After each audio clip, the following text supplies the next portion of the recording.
F. Sam's Apples. Sam, your wait just moment role at MSNBC is needed now more than ever. In the last 24 hours, what I have seen from Never Trumpers ranges from why weren't you upset when Obama did it to outrage compared to the Holocaust. Just a reminder, Ben Carson told Breitbart in 2014 that the RNC trying to tone down the rhetoric was ushering in the Gestapo age. They're going to make it the Gestapo.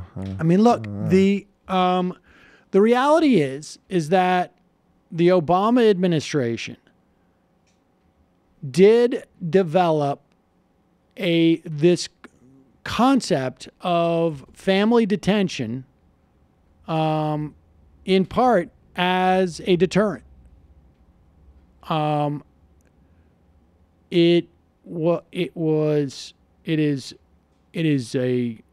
an abhorrent policy.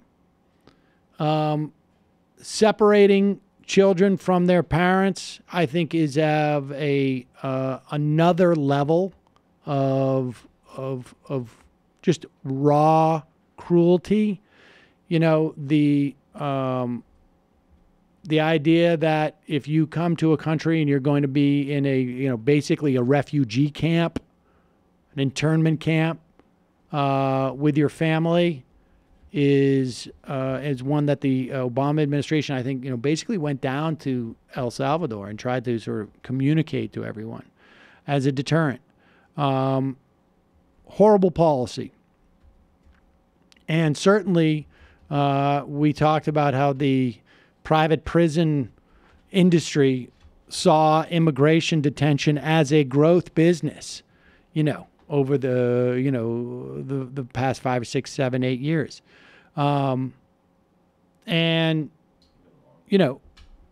There's a lot of policies that the Obama administration pursued that was abhorrent, that did not get the attention that it should have, no doubt. But this is another level of disgustingness. Not only is it another level of disgustingness, I was trying to articulate this. This is also, and again, this is one where people are going to really need to get the difference between objective description and excusing a policy or behavior. Everything Obama did with regards to those policies is inexcusable, but the mistaken thinking behind it, and also what resulted in DACA, which is a good thing, we've talked about it, was a triangulation strategy to pass something. This is a part of a broader push to white America. Right. And so in that sense, you could, if you wanted to say, hey, Bush and Obama were on a continuum on immigration, that's a completely fair argument. It's not just more disgustingness. It's a fundamental different premise behind what they're doing. Ichabod Bodrider. Hey, Sam, I was born in Shodak. I moved to Valatia when I was in high school. I work in Ghent. I call Coxsackie home. These are all places upstate in the District 19. I've been all over every inch of Rensselaer, Columbia, and Ulster counties. Valatia's Golden Harvest Farms has the best apple cider donuts in the state. I'm very familiar with Golden Harvest Farms. I go almost every year to the Blossom Party that they have. I know the family. Bagel Time in Hudson has the best bagels outside the city. I say that to illustrate this. Imagine the coma everyone else found, even if I found today's topic boring. F. Faso. I think it's actually, the specifics of the race are less relevant than the sort of the dynamic that's going on with the Democratic apparatus that can't seem to function properly. And so what are you going to do? Then just skip to the fun half button. Kindergarten Cop. On Monday, Jamie voiced strong support for completely open borders and the dissolution of the state. Is this view held by the majority of the MR crew? I can't speak for anybody else here, but I am not for the dissolution of the state. I believe a state is necessary for a functioning society. I don't know that I would have completely open borders, but I think I would let just about anyone in. I think if you have I think if you've committed felonies and whatnot, I would deport you.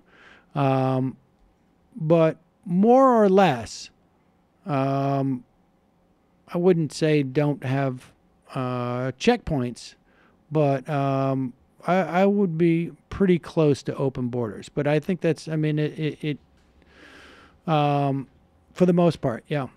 I think the road, the aspiration is open borders. And also, the Eurozone has done that pretty successfully, in fact. How could the U.S. support the social policies we need, like universal health care, housing support, universal college education, larger, more generous food programs, and job guarantees, while not regulating or restricting in any way the influx of new immigrants into the nation? Can we realistically afford to do both? I think we can. Yeah. I think we can, and there's also that tension between. I understand that the critique, like social democracy, is built on systems of global exploitation and nationalism.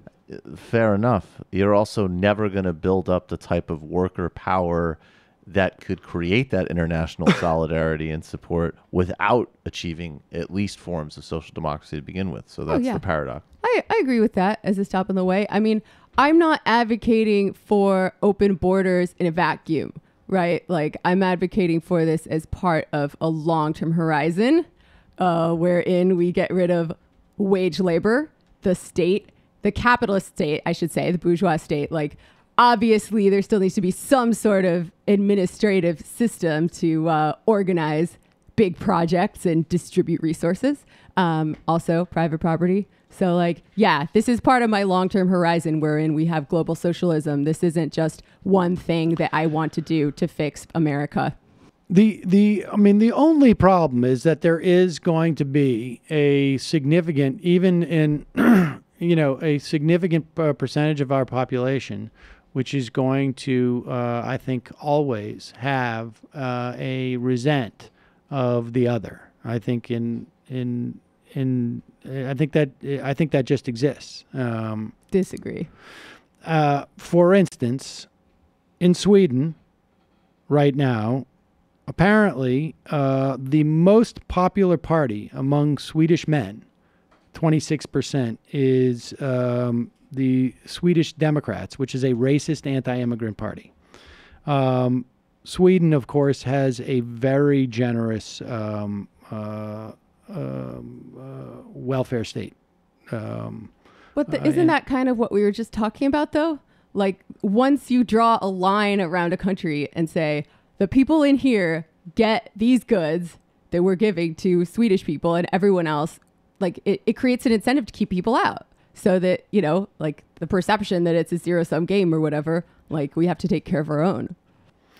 Also, I wonder... Well, I mean, so the question is how do you coordinate that amongst? I mean, I suppose if we're alive for the entire world to offer the same benefits, if that's what you're suggesting. Bhaskar actually has an interesting counter argument on this, sort of like the typical we can't have a social democracy because social democracies work in racially homogenized countries. I'm not saying that we can't have one. He's actually making the argument that, especially relative to places like Sweden, the United States actually overall, barring the groups of people you're talking about that are just like political enemies and we need to defeat, has a much better record actually compared to Europe with multiracial politics and coalitions. I think so.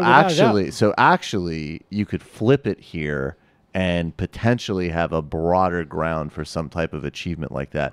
And in a place like Sweden, when there is just a lot of backlash because it's like homogenous neoliberal pleasures and resurgent fascism with a country that never did have to really integrate to begin with. So I'm simply saying that there's going to be those people, regardless of what the situation is, and we're going to have to deal with them. Yeah. Beat them, defeat them. Yes. Marginalize them. Suck it up. Marginalize them. Suck it up.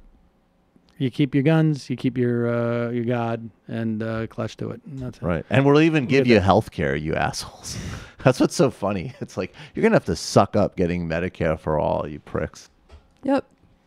I want assholes to have health care, too. I mean, that's Right. socialism. I think the way that the U.S. supports these social policies is also, like I said earlier, to look at what we can do to mitigate the problems in Central America. I mean, the fact is, it's not, you don't live in Honduras and go like, God, I want to be, I want to live on like, by the side of a highway with the strip malls in the United States. No, these would be very nice places to live. People like to live amongst their sort of like where their parents lived in many instances. They feel more comfortable in their own culture. The thing that makes it uncomfortable is when you have people who are threatening the lives of your children or your life, or you don't have the ability to feed your family. I mean, so the supposition that all these people, if we were to open the border and simultaneously offer a more robust welfare state in this country, that and if we were to mitigate the problems in such a way that people would still come pouring through the border to get these benefits, I think it's just not the case. Well, you know what would be cool though? Like, I think the more, idealized thing, and again, there's a lot of problems in the Eurozone, but it would be, it would almost be like, what if the Americas generally just had open borders between each other and people could travel and move freely, and of course live where they wanted to live. That would be what we're working if towards. we had policies as an incredibly powerful country, precisely what you're talking about would mitigate the suffering in amongst our neighbors and near neighbors. I don't think that we would see, I mean, even people who come here to work, they go back home. They go back and forth the border. I mean, that's the way it worked for a long time. And there would be no reason for them if this was such a, a perfect option. And people don't necessarily want to leave their home country. Yeah. And don't forget, too, we already have open borders for global capital. Like the way that the global economy is structured, we have global capital flowing pretty much however it wants to, creating these push and pull forces, but the borders are not open for human beings. So they're squeezed into this impossible position where the flow of global capital is forcing them in a certain direction. But, the barriers to humans are another thing entirely. Lewis, 77. What do you think is the expiration date on Stephen Miller's involvement at the White House? His anti-human perspective matches the dude's perpetual dead-eyed expression. It's going to be interesting to see with the fallout from this whether or not Trump can still trust this guy. But he's also very cagey. He's smart about not getting too far out in front of these things. That's why they pulled back that audio in the New York Times, I think, because he knows, he doesn't want to become Steve Bannon. Sam, let us not forget this is the nature and essence of America. Disposes, discriminates, eliminate brown and black and poor. It's it's reality, what manifest destiny crap is about. Oh, that caller from Arkansas, she nailed it. The Dems can't reach those folks, can only deprogram if progressives or socialists can take over the country. And those are the ones that, as I say, some people you just got to beat. There's no contradiction. Yeah. I mean, I think Hillary Clinton wasn't all that far off when she was like, half of these people are deplorables, can't be saved. Half of them might be okay, given the correct set of circumstances. But not okay, but vote for us or whatever. Decent. Yeah. Pajama Boy, how can we change the DCCC? I'm signed up to volunteer this year. Do I cancel? I don't know. I honestly, I don't know what. I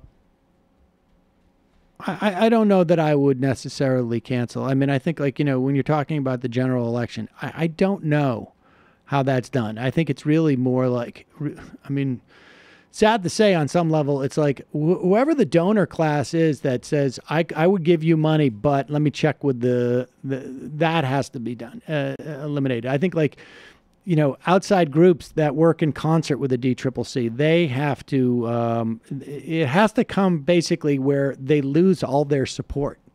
And I would start with institutions that you're involved with that are supportive of the DCCC. That's, I think, where I would start. Sean, Republicans don't want to take away kids like shitty dad doesn't want to whip their kids. Crayon fellatio. Okay. Trump ripping a baby from mother's arms has taken my favorite Trump subject out of the news, porking porn stars. DS frat guy, New York Times, CNN, fascination with Trump voters is fascinating. They support his immigration policy. Shocker. Okay. Bad Lobster. Trevor Noah is siding with the White House and saying it's the Democrats' fault. I'm not going to even click on it. Just because doesn't the toddler in chief have a military parade in 2 weeks? Anyone there should represent the newly created Space Force.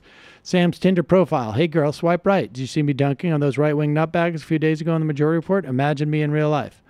Judy's F-Bomb. A great book on fracking is Frackopoly, The Future of Energy and the Environment by Wenna Houter. She informs the reader how wastewater from fracking got into our food supply.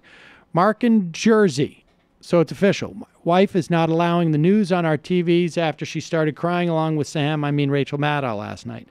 But I get it. It's getting frustrating being perpetually outraged by something this administration has done. Did you guys catch the video of the young girls being moved in the dead of the night in East Harlem? Police put blankets over them to disguise their identities. If the administration plans on deporting them, then why ship them all over the country? What's going on here? Does Matt lose his super producer title after dropping the video feed multiple times today? That's not on him. I win it back when I fixed it in the middle of the show. Oh. Boom. Teacher BB, what has always struck me regarding the issue of immigration is the application of the golden rule. Who wouldn't break the law to improve their families' lives? How can anyone condemn someone for doing what they themselves would do? Hillsider, I really love the caller from Arkansas yesterday. I'm in the middle of a book about Falwell and Pat Robertson called American Fascist by Chris Hedges. It's pretty terrifying. It definitely makes the evangelicals' ability to latch onto Trump make sense. Those people are really in the game of brainwashing. And I say this with someone who identifies as a Christian. JJ the Seaplane. I made a pit stop over my house and visited my wife. Okay. Classless Creative. Look, Sam, sometimes you're Guatemalan. You wake up and you say, I love living under constant threats of domestic violence, but I really like some brunch in El Paso. It's that kind of casual migration we need to stop. Bob Fernando. Lawsuit claims children at centers are being forcibly administered antipsychotic drugs to control agitation, aggressive behavior. Court filings are from April. I can't believe this has been going on this long. Well, the Chris Lepaco. Yesterday you said you weren't going to reward people who called in at the start of the show and camped out on hold. When would you like people to call in your wrath? Do you have any not so obvious tips for callers? Let's see. I thought I knew Lepaco's area code. Calling from a 949 area code. Who's this? Where are you calling from? This is Michael from Orange County. Hello, Michael. I wanted to know if you know anything about this bill that Ted Cruz introduced, S.3091. I don't. It's supposed to help the kids at the border. I mean, I think it's probably garbage, but I just wanted to know if you knew something. If Ted Cruz suggested it, I would. No, it's basically, as far as I understand, it's what Trump's about to do. I mean, it's really, really important to both count this specific policy of children being ripped from their parents, that stopping being understood to be a victory and momentum, but at the same time, keeping families in privately administered detention centers is still a crime against humanity as far as I'm concerned, and that's what Cruz was proposing.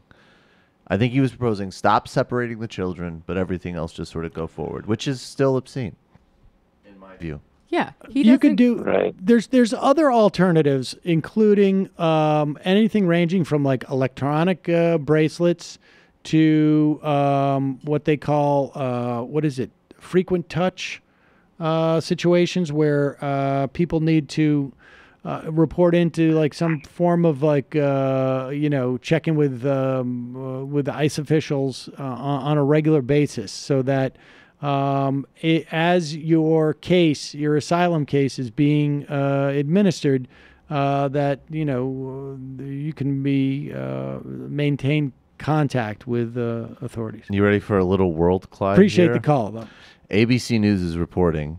It's been picked up a lot of other places, but I'm assuming ABC's been reporting most of his stories. Michael Cohen has just resigned from the Republican National Committee Finance Committee. Oh. And he said, this is the part, whatever, this important role requires full time and attention and dedication to each member. Given the ongoing Mueller investigation, it's simply impossible for me to do, blah, blah, blah. However, Cohen also slammed President Trump's zero tolerance policy of separating families at the U.S.-Mexico border. As a son of a Polish Holocaust survivor, the images and sounds of this family separation policy is heart-wrenching, Cohen wrote. While I strongly support measures that will secure our porous borders, children should never be used as bargaining chips. The rats are leaving the ship. Yeah, to say the least. I just wanted to give you a Says taste. who?